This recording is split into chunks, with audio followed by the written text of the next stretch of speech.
જય શ્રી કૃષ્ણ મિત્રો, હું છું જલ્પા પટેલ। આજે આપણે બનાવીશું રાજસ્થાનની ફેમસ મિસ્સી રોટી। અમે અવારનવાર આ રોટી બનાવતા જ હોય છે, તો મને થયું કે ચલો આ રેસીપી શેર કરું। તો એના માટે મેં અહીંયા લીધો છે 2 કપ ઘઉંનો લોટ અને 1 કપ બેસન। તમે ઘઉં અને આખા ચણાનો લોટ પણ બનાવી શકો છો। હવે એડ કરીશું અડધી ચમચી અજમો। અજમાને આ રીતે મસળીને નાખવાનો, જેનાથી એની ફ્લેવર સરસ આવે છે। અડધી ચમચી જીરું, સ્વાદ પ્રમાણે મીઠું, 1/4 ચમચી હળદર, અડધી ચમચી મરચું, અડધી ચમચી ધાણા જીરું પાવડર, 1 મીડિયમ સાઇઝની ડુંગળી અને 2 લીલા મરચાંને મેં ઝીણા સુધારી લીધા છે। હવે એડ કરીશું મોવડ માટે 3 થી 4 ચમચી તેલ અને લીલા ધાણા। એને બરાબર રીતે મિક્સ કરીશું અને થોડું પાણી એડ કરી એનો લોટ બાંધી દઈશું। આનો લોટ બહુ કડક કે બહુ ઢીલો નથી કરવાનો। આ રીતે લોટ બંધાઈ જાય એટલે થોડું તેલ લગાવી એને સારી રીતે મસળી અને 10 મિનિટ માટે રેસ્ટ આપીશું। 10 મિનિટ થઈ ગઈ છે। હવે એના મીડિયમ સાઇઝના આ રીતે લુવા કરીશું। હવે એક પાટલી લઈ એના પર અટામણ લગાવી અને મીડિયમ સાઇઝની આ રીતે રોટી બનાવીશું।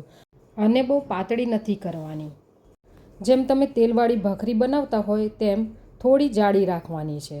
અને થોડી જાડી રાખવાથી એ સરસ અંદરથી ક્રિસ્પી થાય છે અને ખાવામાં ટેસ્ટી લાગે છે।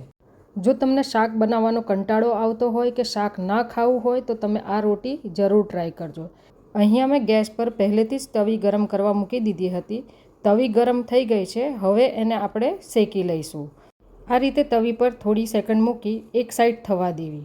હવે એને પલટાવી અને બીજી સાઈડ સારી રીતે શેકાય પછી એના ઉપર આપણે તેલ એડ કરીશું। આ રોટીને તમે ઘીથી પણ શેકી શકો છો અને ઘીનું મોવણ પણ નાખી શકો છો। અહીંયા મેં તેલનો ઉપયોગ કર્યો છે। જો તમારે આ રીતે તેલ લગાવી ના શેકવી હોય તો તમે ડાયરેક્ટ ફુલકા રોટીની જેમ ગેસ પર શેકી શકો છો।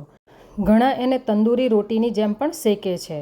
જો તમારા બાળકો સિમ્પલ રોટી ના ખાતા હોય તો તમે જરૂર આ ખવડાવજો। આમાં પ્રોટીન અને ફાઇબર ભરપૂર માત્રામાં હોય છે, તો આ રોટી હેલ્થ માટે ઘણી સારી છે। આ રોટીને તમે દહીં, અથાણું કે ચટણી સાથે ખાઈ શકો છો। આ રોટી તો હું વારે ઘડીએ બનાવું છું, મને તો બહુ જ ગમે છે। પણ તમે જ્યારે બનાવો અને તમને કેવી લાગી એ કમેન્ટ કરીને મને જરૂર કહેજો।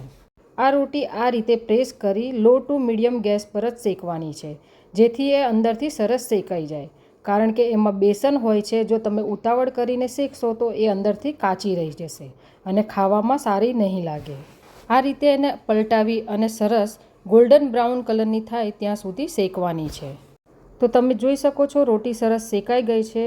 હવે હું એને ફણસીના શાક અને દહીંના રાયતા સાથે સર્વ કરીશ।